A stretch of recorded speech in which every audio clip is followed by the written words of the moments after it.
Halo guys, David di sini dan ini adalah Vivo V3 Max. Buat yang mau lihat isi kotaknya dulu, saya sudah buat video unboxingnya di sini. HP ini dihargai 5 juta dan secara langsung jadi pesaing Samsung A5 2016, Oppo R7s dan Xiaomi Mi 5. Para pesaing yang sudah punya nama di Indonesia. Biar HP ini ada bedanya dengan yang lain, Vivo memberikan title faster than faster yang artinya lebih cepat dari yang lebih cepat, dan fitur Hi-Fi di dalamnya. Apakah itu sudah cukup untuk digunakan untuk bersaing? Ayo kita mulai bahas HP ini mulai dari desainnya. Vivo V3 Max adalah HP unibody berbahan metal yang mengingatkan saya akan desain dari iPhone, terutama bagian depannya. Di bagian ini kita disuguhi tombol menu kapasitif yang tidak ada backlight-nya, kamera depan 8 megapiksel, earpiece, LED notifikasi, dan sensor seperti proximity yang kegunaannya saya jelaskan di sini. Vivo juga sudah memberikan anti gores plastik yang mudah berminyak dan tergores. Nggak cukup bagus, tapi lumayan lah. Yang terakhir ada logo Vivo di sudut kanan atas layar supaya orang nggak lupa kalau ini bukan iPhone. Bagian sisi-sisinya cukup rame. Di kanan kita akan menemukan tombol volume dan power, di atas ada garis antena dan lubang earphone, di kiri ada slot kartu SIM yang juga berfungsi sebagai slot microSD. Slot ini agak unik karena memberikan pilihan ukuran mikro dan nano, tidak seperti HP lain yang kedua slotnya sama besar. Mungkin kedengaran enak karena fleksibel. Tapi saya nggak suka karena kartu saya sudah nano semua. Mau pakai adapter pun tidak bisa karena kartunya bakal jatuh duluan. Di sisi bawah, terdapat lubang speaker, port micro USB, dan mikrofon. Lanjut ke bagian belakang, kita akan disambut kamera 13 megapiksel, LED flash, sensor sidik jari yang lebih enak kalau ukurannya lebih besar, logo Vivo, dan lagi-lagi tulisan Vivo. Ada 4 kata Vivo yang nempel di HP ini. Sok banget. Tapi saya akui kalau desain dari HP ini memang cakep. Bentuknya yang tipis ditambah pemilihan warna emas ini membuatnya terlihat elegan dan mahal. Dan memang cukup mahal sih. Apple memang hebat soal desain produk. Maksud saya Vivo. Untuk spek, kita akan mendapat jeroan yang sudah memenuhi kodrat HP 5 jutaan.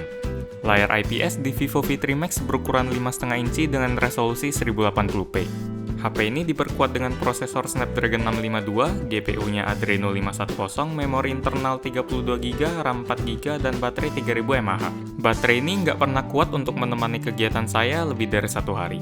Jadi, setiap malam saya harus ingat untuk mencolok HP ini ke charger. Buat yang sering lupa ngecas, teknologi fast charging yang ada di HP ini lumayan membantu karena bisa mengisi baterainya dari 0 sampai 100% dalam waktu kurang dari 2 jam. Sensor di V3 Max cukup lengkap. Semuanya ada kecuali sensor temperatur dan sensor tekanan yang belum pernah saya temui di HP manapun. Walaupun tidak menggunakan panel AMOLED, layar pada HP ini mampu menampilkan warna yang cerah dan tajam. Viewing angle-nya pun bagus. Yang cukup mengganggu buat saya adalah tingkat gelapnya yang sangat kurang.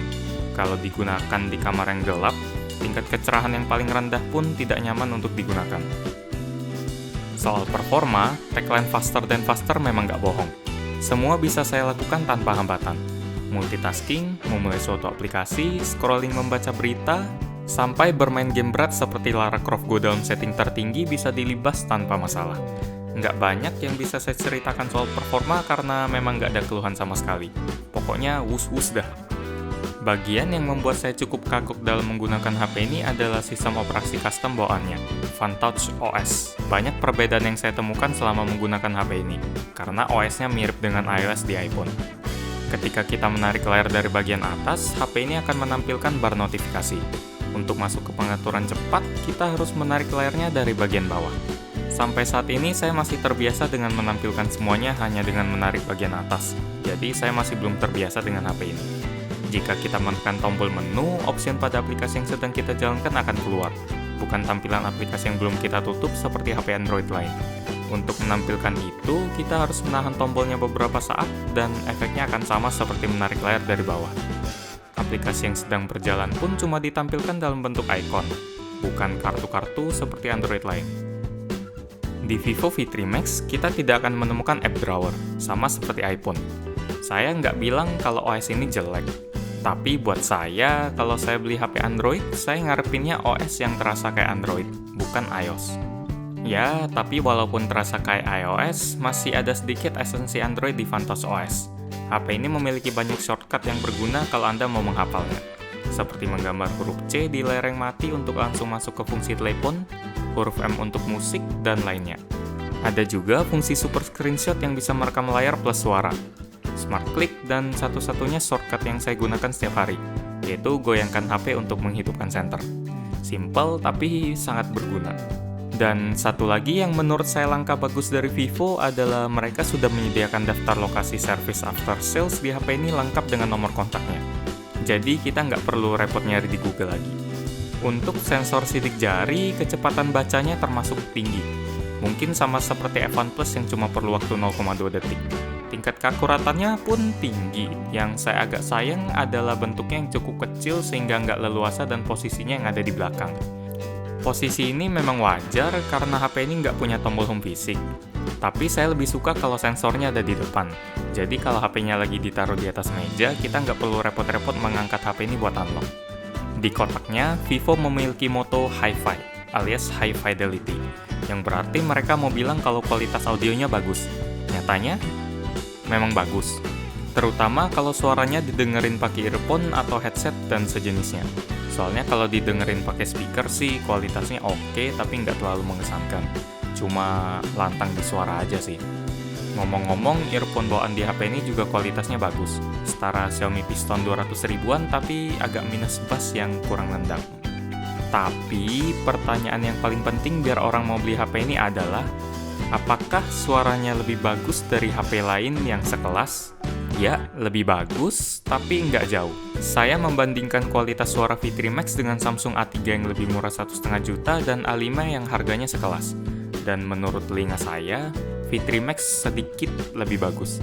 Sedikit sekali, sampai saya harus dengar lagunya berulang-ulang. Kalau dibandingin dengan Zenfone Dualizer yang harganya 2 juta sih baru kerasa bedanya.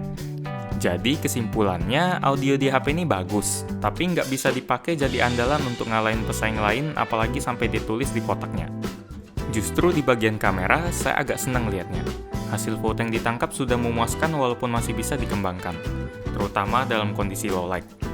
Warna yang dihasilkan terasa nyata dan detailnya juga bagus di saat cahaya cukup.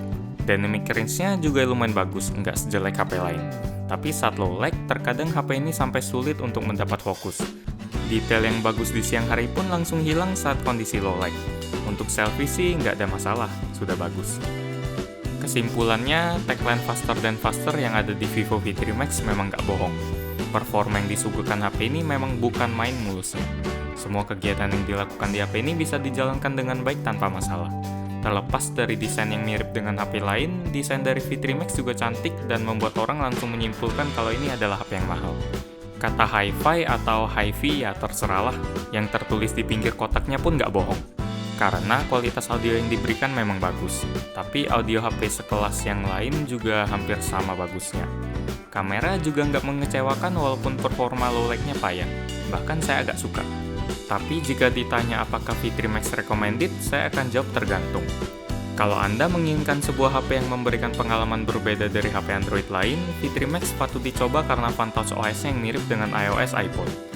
Tapi jika Anda seperti saya yang mau merasakan pengalaman yang beneran Android, saya nggak bakal beli HP ini. Memang sih, kita bisa pakai launcher seperti Nova Launcher supaya dia lebih berasa Android. Tapi sistem dasarnya tetap nggak berubah, jadi nggak ada perbedaan yang berarti. Demikian review gadgetin untuk Vivo V3 Max. Apakah HP ini cocok untuk Anda? Komen di bawah ya. Like jika Anda suka dengan video ini, dislike jika tidak suka, dan jangan lupa untuk share video ini ke teman-teman Anda dan subscribe bagi yang belum. Terima kasih sudah menonton dan kita ketemu lagi di video selanjutnya. Yo!